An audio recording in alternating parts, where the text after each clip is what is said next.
보존이냐 개발이냐 풍납토성의 딜레마 풍납백제문화공원. 풍납백제문화공원은 2015년 6월 15일에 개장했습니다. 공원이 위치한 미래마을 부지는 단독주택과 상가가 있던 곳이었는데 아파트 재건축 추진을 위한 시굴조사에서 백제문화층이 확인된 곳입니다. 그 후 2004년부터 2011년까지 8년에 걸쳐 발굴조사가 이뤄졌고 백제 한성기의 건물터와 다량의 기와 남북도로 등 수많은 유물과 유구가 발견된 곳입니다. 전 풍납토성에 꽤 자주 왔었습니다. 지금 보고 있는 이 공원도 예전에는 발굴 현장이었죠. 당시에는 조립식 건축으로 발굴 성과를 보여주는 작은 전시관도 있었던 기억이 납니다. 전시관 주변으로 문화재 발굴을 반대하는 의심스러운 현수막들도 있었던 것 같고요. 주변의 아파트들에서 고고학자들이 조작할까봐 24시간 감시하고 있다는 소리를 들었던 것 같기도 합니다. 석사까지 고고학을 전공했던 저로서는 백제의 수수께끼를 품고 있는 풍납토성이 아주 흥미로운 공간이었거든요. 게다가 풍납토성은 문화재가 온전히 지켜지기가 얼마나 어려운지 보여주는 공간이면서 현재를 살아가는 사람들이 과거의 문화재가 자신들의 재산권에 침해했을 때 보여주는 다양한 스펙트럼의 사건들을 보여주는 공간이면서 유적지와 조화를 이루며 도시를 정비해야 한다는 사람들과 유적지보다는 재산권 위주로 도시를 정비해야 한다는 사람들이 첨예하게 대립하는 공간이기도 합니다. 제가 지자체에서 학예연구 공무원으로 근무하고 있을 때 정부 중앙청사에 불려가서 자문한 기억이 있습니다. 풍납토성의 보존과 개발과 관련된 사안이었는데요. 중앙정부 차원에서도 고민을 많이 하고 있었습니다. 그래서 예전에 풍납토성에서 발굴 조사하던 여러 고고학자들은 입에 담기도 어려운 온갖 욕을 들으며 조사를 이어가야 했고 심지어 살인의 위협을 받기도 했다고 합니다. 우리 고대국가 백제의 수도를 발굴 조사하면서 겪어야 했던 수모였죠. 발굴 조사하는 연구자들이 주민들 괴롭히고 싶어서 열심히 조사했던 건 아니잖아요. 심지어 개발론자들은 풍납토성이 백제의 수도였던 위례성이 아니라는 주장을 하기 위해 출토된 유물을 폄하하고 하남시처럼 위례성이 자기 동네에 있었다고 주장하는 일부 연구자들을 지지하기도 하는 등 유적이 잘 지켜지기 원하는 사람들과 대립각을 세우고 있었죠.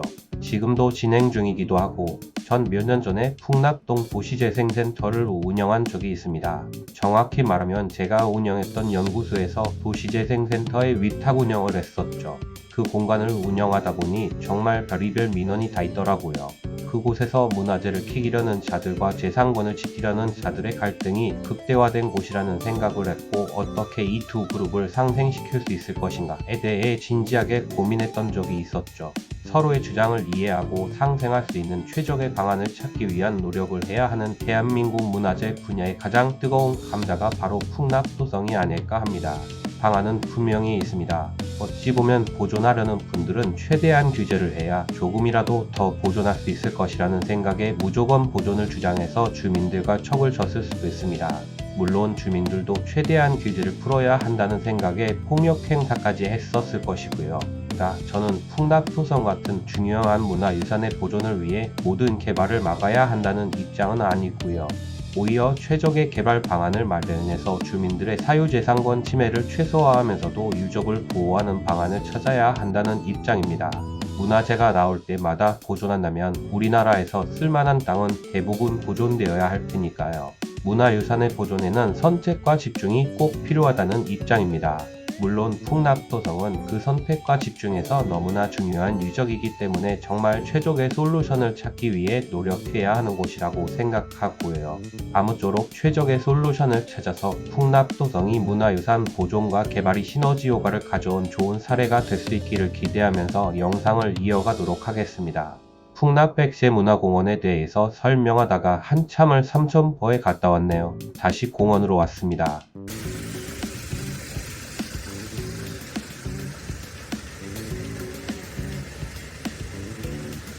풍납토성 탐방로 오늘 다 돌아보려 합니다. 백제문화공원 왕궁터 경당지구 도깨비시장 북성벽 동성벽 남성벽 서성벽 순으로 돌아볼 예정입니다.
이건 일본 오키나와의 슈리성인데요.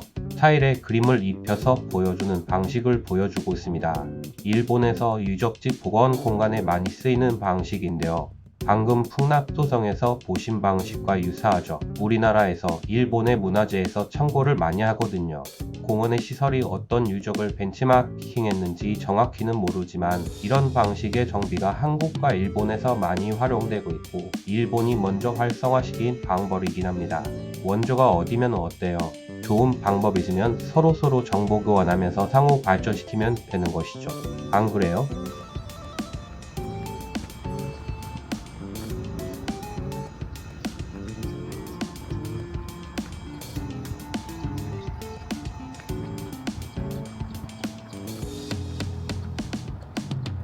수열 주거지군입니다. 이 건물지들은 아까의 프린팅된 타일을 붙인 방식과는 달리 석재를 올려서 주거지의 위치를 표시해 놓았습니다. 발굴 조사 결과 이 미래마을 부지에서만 수열 주거지가 80개 이상 확인되어 주거 밀집도가 매우 높았음을 알 수 있습니다. 망한 사람들이 살던 주거지는 백제 한성기 주거지의 특징인 출입구가 돌출된 주거지와 형태는 비슷하지만 취사시설이 바닥에 설치되어 있으며 벽면에 둘러진 족구들이 특징입니다.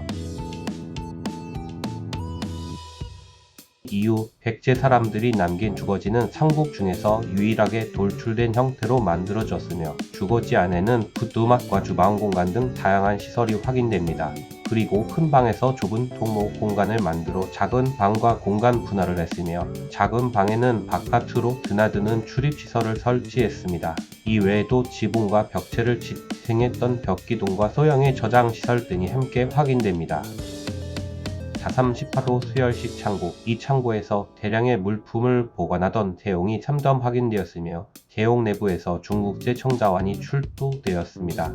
풍납소성에서는 백제전 지역에서 출토된 중국제 물품의 90% 이상이 출토되었다고 합니다. 그만큼 높은 계급에 부유한 사람들의 사치품이 많았다는 것이고 그것이 이 공간이 어떤 공간이었는지를 말해주는 것이겠죠.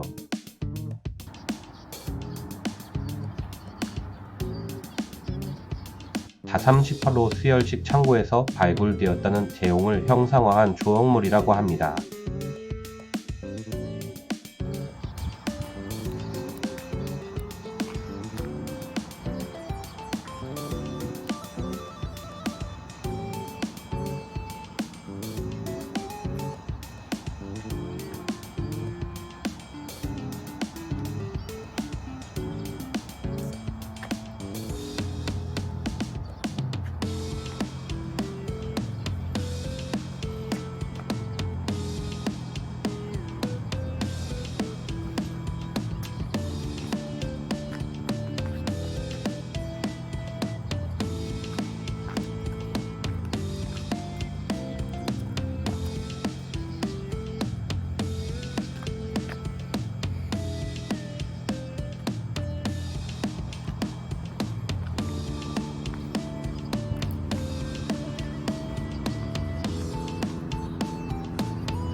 풍납도성 내에는 그동안 1000기가 넘는 유구와 수만 점의 유물이 출토되었습니다. 미래마을 부지에서 확인된 중요한 유구들을 살펴보면 백제 한성기 최초의 동서남북대로가 확인되었고 내부 면적이 344.4제곱미터인 초대형 수열 건물들을 비롯해서 백제 최초의 지상식 초석 건물뒤 및 기당 건물뒤 등이 확인되었습니다.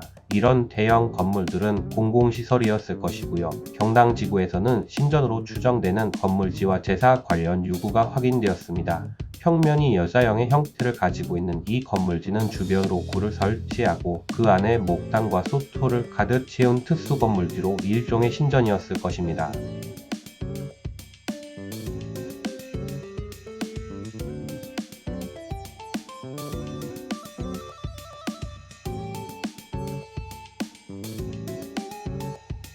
복원된 이 백제 살림집은 난방에 유리한 반지하 형태입니다. 기둥과 벽은 자기로 다듬고 지붕은 한강에 많았던 갈대나 풀 등으로 만들었습니다. 출입구는 작은 방처럼 만들어 외부에서 들어오는 차가운 바람을 막았고 방의 내부는 지금의 원룸 형태입니다. 원룸엔 부뚜막이 있어서 취사가 가능했고 생활과 작업을 하는 공간이었을 것으로 추정됩니다.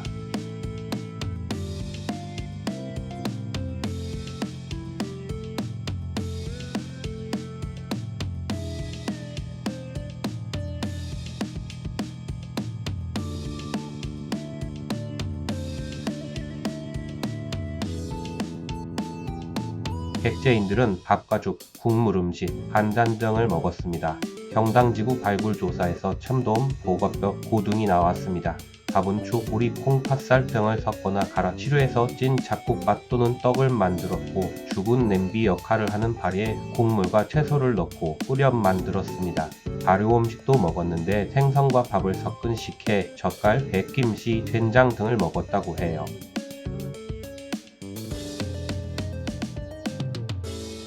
주방과 부뚜막을 재현해 놓았네요. 백제인들은 30종이 넘는 다양한 그릇을 사용했는데 소친 계란 모양, 고기, 시루, 공기, 국그릇, 짧은 목 항아리, 큰 항아리, 제사용 세발포기, 청자잔 등이 있습니다.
동서도로입니다. 풍납토성에서 확인된 백제의 도로는 잔자갈을 바닥에 깔아 다졌습니다. 이 동서대로는 할석제 잡석을 깔았고 도로의 양편에는 배수를 위한 수로시설도 확인되었습니다.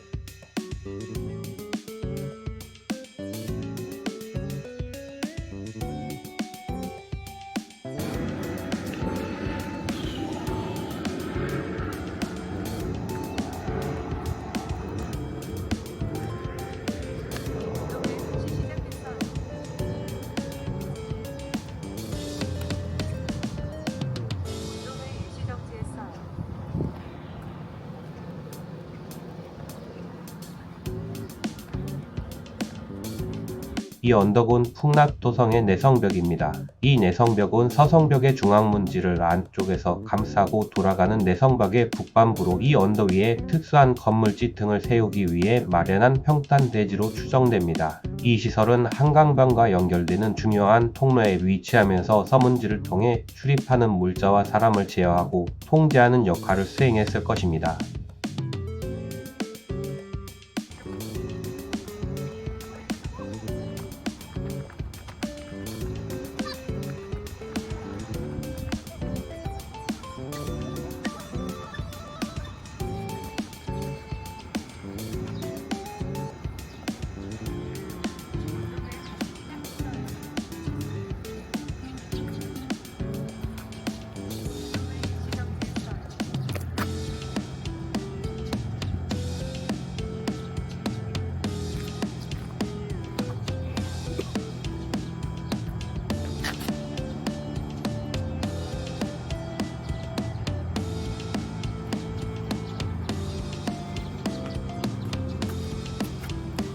보수할 때가 됐네.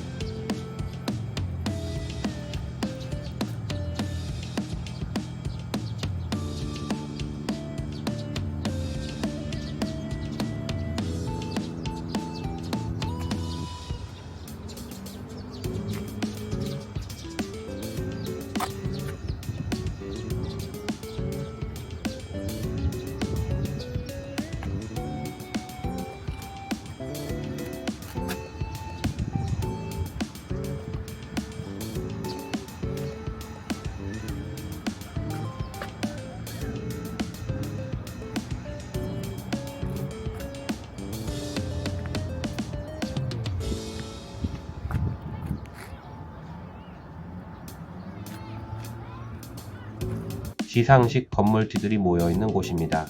공공의 목적을 위해 축조된 건물들입니다. 기단이 있는 건물과 없는 건물 둘 다 확인되었습니다. 풍납토성에서는 석축기단만 확인되었습니다.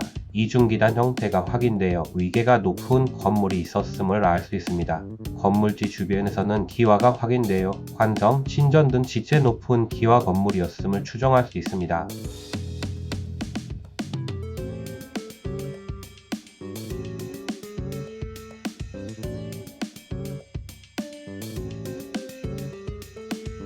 마이오 건물지는 여자형 구조입니다. 출입구를 포함해서 장 주디리가 25m나 됩니다. 이 건물은 땅을 2m 파낸 뒤 다시 흙을 채워 다지고 구덩이를 파서 접심 시설을 만듭니다. 그 위에 초석을 놓고 기둥을 올려 건물을 지었습니다. 풍납토성 내에서 여자형 건물은 이 건물지와 경당지구 44호 건물지가 있는데 신전 등체에 관련 유적으로 추정하고 있습니다. 마1호 건물지는 현재까지 확인된 백제 최초의 기단식 지상 건물의 흔적입니다. 방금 설명드린 마2호 건물지가 폐기된 이후 그 땅에 축조된 건물들로 할속으로 쌓아 올린 기단 하부 기둥자리와 초석이 확인되어 복숙한 기단이 있는 건축 양식을 보여줍니다. 기단 내부는 흙을 단단하게 다져 채워 넣었습니다. 건물지 주변으로 기와가 함께 확인되어 기와집이었을 것으로 추정됩니다.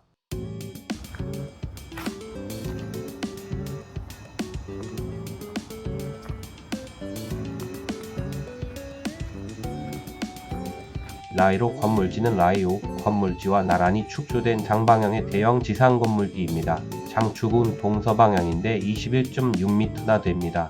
발굴 조사에서는 적심 시설만 확인되었고 상부는 이미 훼손된 상태였습니다.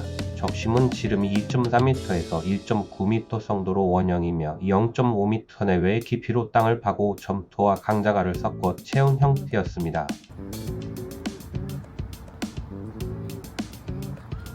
라이오 건물지는 라이로 건물지와 붙어 있습니다.